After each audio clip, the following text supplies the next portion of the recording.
Hello all, welcome and welcome back to my YouTube channel. आज के इस video में हम इग्नू पीएचडी एडमिशन से रिलेटेड नोटिफिकेशन को शेयर करने वाले हैं और ये नोटिफिकेशन कल रात में रिलीज़ की गई है वेबसाइट पे। तो स्टूडेंट्स इग्नू पीएचडी एडमिशन के नोटिफिकेशन के रिगार्डिंग सवाल पूछ रहे थे, तो फाइनली प्रोस्पेक्टस रिलीज़ कर दिया गया है और ऑनलाइन एप्लीकेशन का लिंक भी वेबसाइट पे प्रोवाइड कर दिया गया है। ठीक है, तो आप लोग चाहें तो वेबसाइट पे खुद भी विज़िट कर सकते हैं, अदरवाइज़ मैं यहीं पे लिंक शेयर कर दूँगी। ठीक है, और दूसरी चीज़ ये कि जो इस बार जो प्रोस्पेक्टस रिलीज़ किया गया है वो समर्थ पोर्टल पर रिलीज़ किया गया है और उसी के थ्रू आपका जो फॉर्म फिलिंग होगा वो उसी के थ्रू होगा। ठीक है, पहले जो फॉर्म आते थे वो दिसंबर के फर्स्ट वीक तक आते थे, इस बार नवंबर के फर्स्ट वीक में फॉर्म आ चुका है। तो ये अच्छी चीज़ है कि प्रोसीजर जो है वो जल्दी होगा और जो सेशन है वो डिले नहीं होंगे। ठीक है, तो ये प्रोसीजर एटलीस्ट 6 मंथ तो लेगा ही कंप्लीट होने में। इंटरव्यू है, एंट्रेंस अगर होगा तो फिर वो भी चीज़ हम देखते हैं इस वीडियो में। तो पहले चीज़ तो ये कि जो इसका लास्ट डेट है फॉर्म फिलिंग का वो 20 नवंबर दे रखा है। ठीक है, होपफुली ये डेट एक्सटेंड भी हो, अगर ना हो तो आप लोग जितनी जल्दी हो सके इसके लिए अप्लाई कर सकते हैं। दूसरी चीज़ जो इम्पॉर्टेंट है वो नेट जेआरएफ एग्जेम्प्टेड और इन सब चीज़ों को लेकर डाउट है तो उसे भी इस प्रोस्पेक्टस के ज़रिए क्लियर करेंगे। तो पहले हम नोटिफिकेशन को देख लेते हैं जो वेबसाइट पे अपलोडेड है। तो वेबसाइट पे ये नोटिफिकेशन अपलोडेड है और हाँ, पीएचडी यहाँ पे आपके सहूलियत के लिए ये चीज़ आपको पहले ही मेंशन कर दी गई है कि पीएचडी जो है वो रेगुलर मोड में ही होता है, चाहे आप किसी भी यूनिवर्सिटी से कीजिए। ओपन मोड जो है वो अब कैंसिल हो चुका है और वहाँ से करना भी आगे के लिए आपके लिए बेनिफिट नहीं होगा, वो वैलिड नहीं होगा। ठीक है, असिस्टेंट प्रोफेसर बनने के लिए उसमें आपको दिक्कत आएगी। तो रेगुलर मोड में ही पीएचडी ऑफ़र करता है इग्नू, तो ये चीज़ पहले ही मेंशन कर दी गई। दूसरी चीज़ कि ये जो है वो 30 तारीख को ये रिलीज़ किया गया है। इट मीन्स ये आपका 20 दिन यानी 20 नवंबर तक वैलिड है। आप विदिन 20 नवंबर अपना फॉर्म अप्लाई कर सकते हैं पीएचडी के लिए। ये कुछ सब्जेक्ट यानी डिसिप्लिन का दे रखा है जिसमें पीएचडी इस बार ऑफ़र किया जा रहा है। ठीक है, तो आप उसके अकॉर्डिंग देख सकते हैं क्योंकि कुछ लर्नर्स ऐसे हैं जो पूछते हैं कि इसमें पीएचडी ऑफ़र होती है या नहीं होती है। हाँ, ये चीज़ है कि कुछ अलाइड सब्जेक्ट होते हैं, वो आपको पर्टिकुलरली उस सब्जेक्ट के डिटेल में जाकर देखना होगा कि अगर आप सोशल वर्क के लिए अप्लाई कर सकते हैं तो कौन से अलाइड सब्जेक्ट वाले इसमें अप्लाई कर सकते हैं। ठीक है, तो जैसे जेंडर स्टडीज़ के लिए एक सवाल था तो वो मैंने एक वीडियो में कवर कर दिया है। ठीक है, तो ये जो फॉर्म फिलिंग है वो 20 नवंबर तक ही वैलिड है। एप्लीकेशन है वो समर्थ पोर्टल के ज़रिए ही सबमिट किया जाएगा। वेबसाइट पे सिर्फ ये नोटिफिकेशन है, इसमें ना सीट डिटेल है ना ही आपके एंट्रेंस और एग्जेम्प्टेड कैटेगरी के बारे में डिटेल दिया गया है। जो प्रोस्पेक्टस है वो समर्थ पोर्टल पे है, उसे मैं शेयर कर रही हूँ आप लोगों के साथ। तो ये है इस बार का प्रोस्पेक्टस जुलाई 2024 का, जो कंप्लीट होने वाला है 2025 में। ठीक है, तो इसे आप लोग अप्लाई कर सकते हैं। दूसरी चीज़ जो इम्पॉर्टेंट है, जो आपके लिए जानना ज़रूरी है, वो ये कि पीएचडी जो है वो 2 तरीके से इग्नू ऑफ़र करती है, एक पार्ट टाइम है और फुल टाइम है। ठीक है, इसके रिगार्डिंग मैंने पार्ट टाइम के रिगार्डिंग एक वीडियो बनाया है, आप प्लीज़ उसे जाके देखिए और उसके बाद अगर कोई डाउट हो तो आप इसी वीडियो के कमेंट सेक्शन में पूछ सकते हैं। ठीक है, दूसरी चीज़ जो पीएचडी का जो ड्यूरेशन है वो मिनिमम 3 इयर्स है। ठीक है, उसके बाद ही आप थीसिस सबमिट कर सकते हैं, उससे पहले नहीं।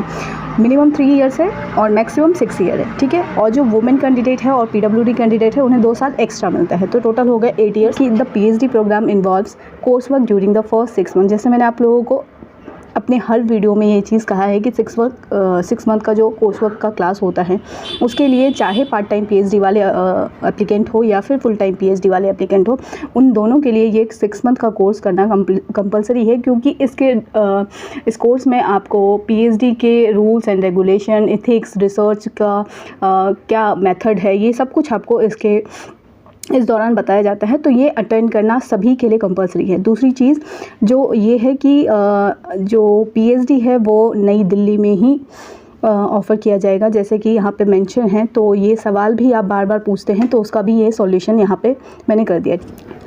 तो कोर्स वर्क की जो क्लास है वो रेगुलर बेसिस पे, यानी कि 6 मंथ आपको किसी भी तरह उसको अटेंड करना है, चाहे आप एनओसी लेकर कीजिए या फिर आप लीव लेकर कीजिए, जिस तरीके से हो सके मैनेज वो आप कीजिए, क्योंकि वो दोनों के लिए है, पार्ट टाइम के लिए भी फुल टाइम के लिए।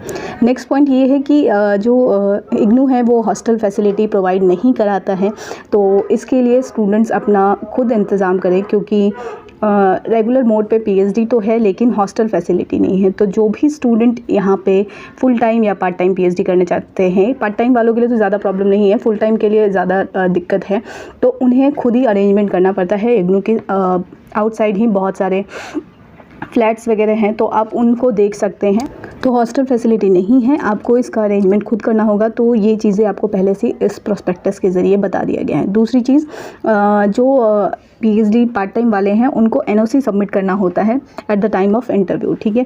तो वो मैंडेटरी है और एनओसी का फॉर्मेट दे रखा है इस प्रोस्पेक्टस में, और प्रोस्पेक्टस मैं अपने टेलीग्राम चैनल पे आप लोगों के साथ शेयर कर रही हूँ, ठीक है। तो आप लोग वहाँ से इसको फॉर्मेट देख सकते हैं, ठीक है। दूसरी चीज़ जो मोस्ट इम्पॉर्टेंट है वो ये कि सिलेक्शन का प्रोसीजर क्या होगा, क्योंकि नेट एग्जेम्प्टेड हैं या नहीं है। क्योंकि पहले जो इग्नू का जो प्रोसीजर था वो ये था कि सभी जितने भी नेट हों, चाहे जेआरएफ हो, चाहे नॉन नेट हो, सबको एंट्रेंस देना पड़ता था, ठीक है। उसके बाद फिर प्रोसीजर चेंज हुआ, उसके अकॉर्डिंग जेआरएफ वाले एग्जेम्प्टेड हुए, नॉन नेट और नेट वाले एग्ज़ाम देते थे।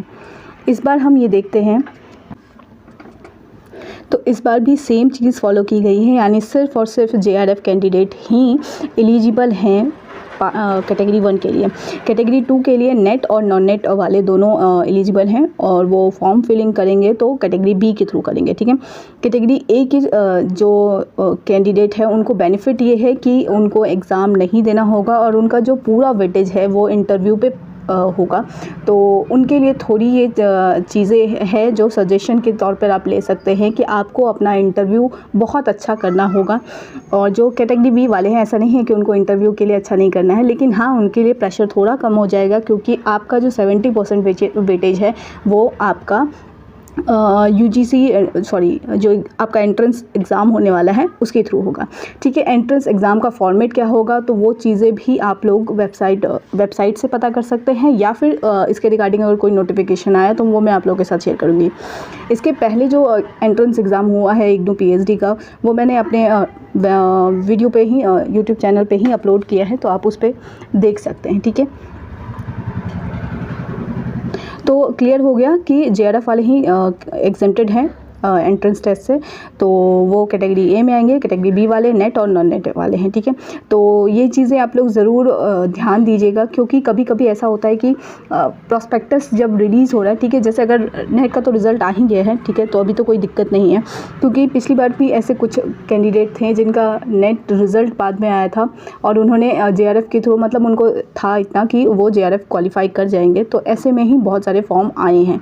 तो वैसे स्टूडेंट्स फिर रिजेक्ट हो जाते हैं इंटरव्यू के दौरान। तो कोशिश करें कि जिनका जेआरएफ सर्टिफिकेट वैलिड हो चुका है, इशू हो चुका है, वही अप्लाई करें कैटेगरी ए में, ताकि आगे दिक्कत ना हो, ठीक है। जैसे दूसरा पॉइंट मेंशन है कि इंटरव्यू आपका हेडक्वार्टर दिल्ली में ही होने वाला है, और दूसरी चीज़ कि जो भी प्रोसीजर होगा पीएचडी से रिलेटेड वो सिर्फ और सिर्फ दिल्ली में ही होने वाला है। इग्नू के किसी भी रीजनल सेंटर से इसका कोई लेना देना नहीं है। ये पीएचडी प्रोग्राम, ये एक स्पेशल कोर्स जो है वो हेडक्वार्टर से ही होता है, इसका रीजनल सेंटर से कोई मतलब नहीं है, ठीक है। हाँ, एग्ज़ाम सेंटर आप चूज़ कर सकते हैं, क्योंकि पीएचडी कोर्स वर्क जो 6 मंथ का है उसका एग्ज़ाम भी होता है, तो वो एग्ज़ाम आपको आपको दिया जाता है इसके लिए बेनिफिट कि आप अपने स्टेट में रहकर किसी स्टडी सेंटर के लिए एग्ज़ाम ऑप्ट कर सकते हैं। लेकिन उसके लिए भी सजेशन यही होता है कि आप दिल्ली को ही सेंटर चूज़ कीजिए, ताकि जो रिज़ल्ट है बनने में वो देरी ना हो, ठीक है। तो ये एक चीज़ें हैं जो आप बाद में इसको डिस्कस कर सकते हैं अपने सुपरवाइज़र से या फिर अपने प्रोग्राम कोऑर्डिनेटर से, ठीक है। तो फ़िलहाल चीज़ें यही है कि सब कुछ आपका जो मेन ऑफिस दिल्ली से ही होने वाला है, ठीक है। हाँ, तो एक चीज़ जो इम्पॉर्टेंट है वो ये कि इंटरव्यू जब आप तैयारी कर रहे होते हैं, तो इंटरव्यू के लिए एक सजेशन आप लोगों को अभी से ही दे दिया गया है कि आप जब अपने इंटरव्यू के टॉपिक पे काम कर रहे होते हैं या फिर उसके लिए तैयारी कर रहे होते हैं तो उसे 3 सेक्शन में पहले डिवाइड कर दीजिए। पहला तो रिसर्च मेथडोलॉजी, यानी कि आप अपने पीएचडी के जो टॉपिक पे कौन सा रिसर्च मेथडोलॉजी अप्लाई करने वाले हैं, थोड़ी बहुत नॉलेज उसकी भी होनी चाहिए। अगर आप जैसे कभी कभी होता है कि आप सिर्फ अपने टॉपिक पे फोकस रहते हैं, लेकिन ऐसा भी नहीं करना है। आपको एटलीस्ट थोड़ा बहुत नॉलेज बाकी चीज़ों के लिए भी रखना चाहिए। जैसे कि रिसर्च मेथड बहुत सारे हैं, ऐसा नहीं है कि सिर्फ आप एक ही जो अपना टॉपिक पे अप्लाई करने वाले हैं उसी को पढ़ के जाइएगा। बाकी रिसर्च मेथड जो है उसको भी ध्यान देने की ज़रूरत है, ठीक है। तो टॉपिक को रिसर्च मेथडोलॉजी के एंगल से भी पढ़ के जाइएगा।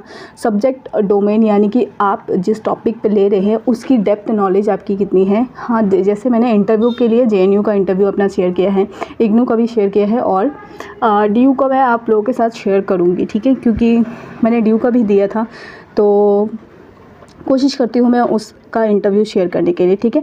तो बाकी जो वीडियो है जो इंटरव्यू से रिलेटेड है आप उसे ज़रूर देख लीजिएगा, उससे चीज़ें थोड़ा आप लोगों को बेनिफिट मिल सकता है, ठीक है। एक और चीज़ जो कम्युनिकेशन स्किल की बात है, तो जैसे बाकी अदर सब्जेक्ट का तो मुझे इतना आइडिया नहीं है कि वहाँ पे किस तरीके से चीज़ें होती हैं, क्योंकि कुछ स्टूडेंट इंग्लिश में प्रपोज़ल बनाते हैं लेकिन बोलने के टाइम यानी इंटरव्यू के टाइम वो आंसर हिंदी में ही करते हैं। तो वो चीज़ें डिपेंड करती है, जो इंटरव्यू की कमेटी है वो उनके ऊपर डिपेंड करती है। अगर वो लिबरल हैं तो वो आपको अलाउ करते हैं दोनों ही लैंग्वेजेस में, ठीक है। तो और कुछ ऐसी यूनिवर्सिटी होती है जो बिल्कुल प्रेफर करती है आपको कि आप इंग्लिश में ही सभी क्वेश्चन के आंसर को करें। तो वो चीज़ें भी हैं जो थोड़ी दिक्कत देती हैं लैंग्वेज के अलावा जो स्टूडेंट्स हैं उनके लिए, ठीक है। बाकी लैंग्वेज वालों के लिए तो कोई दिक्कत नहीं है,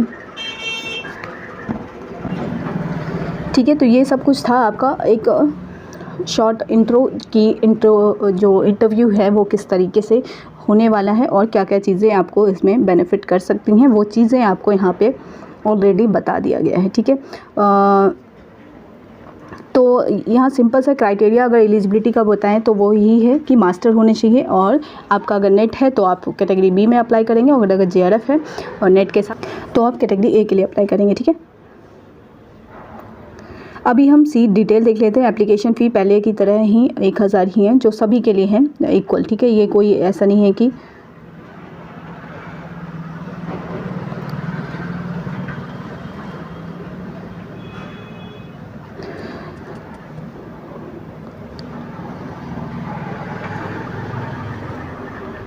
ठीक है। आगे हम देख लेते हैं और क्या क्या चीज़ें। अच्छा, सीट डिटेल आगे है तो ये देख लेते हैं हम। एलिजिबिलिटी क्राइटेरिया भी देख लेते हैं और नंबर ऑफ़ वैकेंसीज़ भी देख लेते हैं, ठीक है। तो साइकोलॉजी में 21 और साइड बाय साइड आप इसकी एलिजिबिलिटी क्राइटेरिया को भी देखते जाइएगा, ठीक है, क्योंकि मैं उसे रीड नहीं कर रही हूँ और डिसिप्लिन टू डिसिप्लिन वो शायद डिफर कर सकता है, ठीक है। हालांकि मास्टर तो है ही कंपलसरी कि मास्टर होगा तभी। अच्छा, कुछ चलिए ठीक है, बाद में डिस्कस करते हैं। साइकोलॉजी में 21 है, एंथ्रोपोलॉजी में 5 हैं, हिस्ट्री में 10 हैं, सोशियोलॉजी में 6 हैं, बायोकेमिस्ट्री में 10 हैं, chemistry 4, geography 15, geology 9, life science 20, physics 4, stats में 8, मैथमेटिक्स 4, हिंदी 5, ठीक है। तो हमारे लिए ज़्यादा ज़रूरी जो है वो हिंदी वाला ही है। तो मास्टर डिग्री इन हिंदी आपका ये इसका एलिजिबिलिटी है और 5 इसकी इस बार जो पीएचडी का जो सीट ऑफ़र किया गया है वो 5 है, ठीक है। तो जनरल का 1, ईडब्ल्यूएस 1, एससी 1, एसटी 1, ओबीसी 1। अच्छा, ओबीसी के लिए जब आप अप्लाई करते हैं तो ओबीसी के लिए ये वही कैंडिडेट अब एलिजिबल होंगे जिनका ओबीसी एनसीएल है, यानी नॉन क्रीमी लेयर में जो डिज़र्व करते हैं, जिनका सर्टिफिकेट इशू होगा वही इसके लिए एलिजिबल है। बाकी ओबीसी वाले जो है वो जनरल कैटेगरी में ही आते हैं, ठीक है। तो बेनिफिट उन्हीं को मिलेगा जिनका ओबीसी एनसीएल है। संस्कृत में 5 है, development studies 7, computer science 15, interdisciplinary transdisciplinary studies में 16, एनवायरमेंटल साइंस का 20 है, सोशल वर्क 12 है, न्यूट्रिशनल साइंस का 6 है, child development 23, rural development 3, home science 10, management 10, commerce 11, vocational को education 10, education 26, fine arts 2, theatre arts 8, music 6। अच्छा, किसी ने पूछा था मुझसे कि म्यूज़िक में पीएचडी होती है नहीं, तो बिल्कुल हो रही है पीएचडी म्यूज़िक में, और डांस में भी हो रहा है। वाह!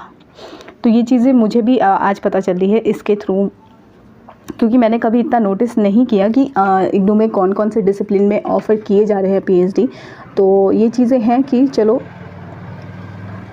इस प्रोस्पेक्टस के थ्रू ये भी पता चल गया, ठीक है। तो म्यूज़िक में 6 है, डांस में 5 है, जेंडर एंड डेवलपमेंट स्टडीज़ में 8 है, टूरिज़्म में 6 है, डिस्टेंस एजुकेशन 19 है, ठीक है। एक एजुकेशन डिस्टेंस एजुकेशन है और एक एजुकेशन है, तो दोनों अलग अलग हैं। एजुकेशन में 26 है, डिस्टेंस एजुकेशन में 19 है, ठीक है। तो ये अकॉर्डिंग आप अपने अकॉर्डिंग देख लीजिएगा कि इसकी एलिजिबिलिटी क्या है। ये जो प्रोस्पेक्टस है वो मैं शेयर करने वाली हूँ टेलीग्राम चैनल पे, ठीक है। ठीक है, अभी हम सिलेबस देख लेते हैं। जो एग्ज़ाम का जो पैटर्न होता है वो आपका 100 क्वेश्चन होगा।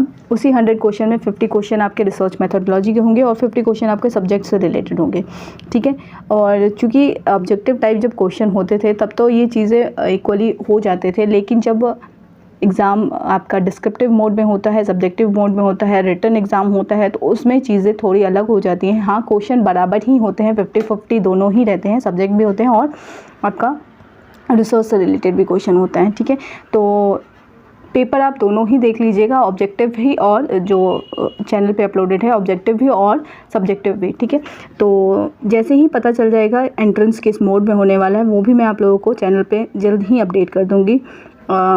थोड़ा उसके लिए टाइम मिलेगा आप लोगों को, और शायद ये एग्ज़ाम आपका जनवरी के सेशन में होगा, मतलब जनवरी के टाइम ही होगा, क्योंकि अभी फॉर्म फिलिंग ही स्टार्ट हो रही हैं। तो दिसंबर तक अगर हो सके तो ये एक्सटेंड हो, अगर एग्ज़ाम होगा तो, ठीक है। तो आप अपने अकॉर्डिंग अपने अपने सब्जेक्ट का ये देख सकते हैं, ठीक है।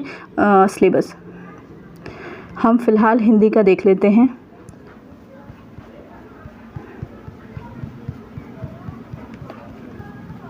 और हिंदी का जो सिलेबस है वो पहले की तरह ही है, ये मैंने देख लिया था। तो सिलेबस चेंज नहीं होता है, वही चीज़ें रिपीट होती हैं और वो सेम ही रहता है। बाकी अदर यूनिवर्सिटी का वो किसी किसी यूनिवर्सिटी में जैसे जामिया में वो मास्टर के सिलेबस को मेंशन कर देते हैं कि उसे आप देख सकते हैं पीएचडी एंट्रेंस के लिए, ठीक है। तो ये है पीएचडी हिंदी के लिए। तो शोध प्रविधि का है, सिलेबस ऊपर दे रखा है आप लोगों को। फिर हिंदी साहित्य का इतिहास, परिस्थितियाँ, प्रवृत्तियाँ एवं प्रमुख साहित्यकार, आदिकालीन एवं मध्यकालीन, यहाँ स्पेलिंग मिस्टेक है तो देख लीजिएगा आप लोग। मध्यकालीन कविता है, आधुनिक हिंदी कविता है, छायावाद, प्रगतिवाद, प्रयोगवाद है, नाटक एवं अच्छा यहाँ पे अगर प्रयोगवाद तक ही दिया है तो सिर्फ प्रयोगवाद तक ही नहीं पढ़िएगा आप लोग, आधुनिक हिंदी कविता में जितने भी समकालीन हिंदी कविता तक आती हैं वो सब कुछ आप पढ़ के जाइएगा, ठीक है। तो ये सिर्फ एक आपको ब्लूप्रिंट दे दिया गया है, इसके अकॉर्डिंग आपको तैयारी करनी है। हिंदी उपन्यास में है गोदान, बाणभट्ट की आत्मकथा, बेला आंचल, महाभोज। हिंदी कहानी में प्रेमचंद की कहानियाँ हैं, मानसरोवर, खंड 1 के जितनी भी कहानियाँ हैं वो आप देख लीजिएगा, ठीक है। ऊपर नाटक में भी कुछ हैं, स्कंदगुप्त है, आधे अधूरे हैं, अतीत के चलचित्र, महादेवी वर्मा का किन्नर देश की ओर, राहुल सांकृत्यायन का निबंध जो है उसे आप देख सकते हैं, ठीक है। अदम्य जीवन है उधर, जूठन ओम प्रकाश वाल्मीकि का, ये भी आप देख लीजिएगा, ठीक है।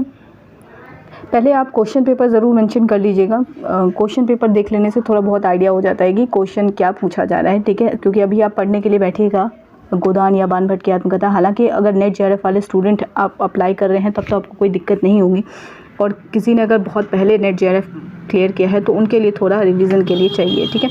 तो बस इतना ही हमारा हिंदी का सिलेबस है, ठीक है। बाकी ये संस्कृत का है तो इसे छोड़ देते हैं हम, ठीक है।